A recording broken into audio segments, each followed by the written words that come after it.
raha totsy afapoto amin'ny vita rehetra ndrizay anao ka mihevitry indray ny anorina lasy vaovao fefaleon'ny fahoriana sy ny tsy fananana ka andeha any lavitrany tady fiatanana zay any kely mba takatry ny atotoako zavakatsay ny lohanao no tsovoako raha totsy tamana itsony anao mandeha anare mahazongiandrina mikata sady ny kiople aza sy neritreritra ny amiko fa tsy maninona zay mahasoa amin'ny fiainanao rehefanjinino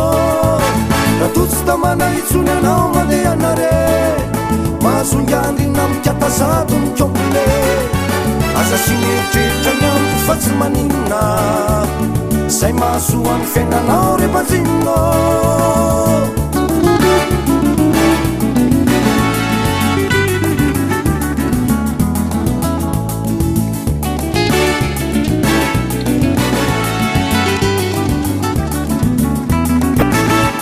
olona maivana sady tsy ampiandrambany fisainako miahirereza mila tsosaka mangiafany atsikaro nefenao de te hifaninana taka amin'ny olona tsisy tsinravako aleo aiolona tsisy nateraka hanananako natao ambona mingitiny fa reo sasany manatakatra zay efa tsy fitiny ako atreako asa mirery ny fiainako fa tsy misy ny bokery tona raha lehilaiko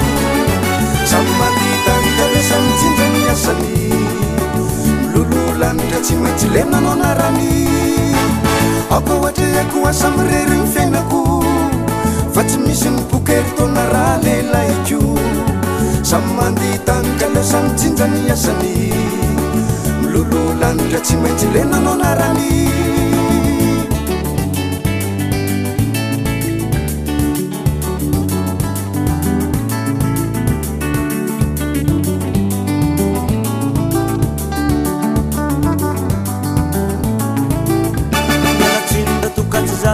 ny fiainatsika azafady raha tokatsy tazana teo ny andro ny baliky fa ny vitana tsy azo samborona na fihinina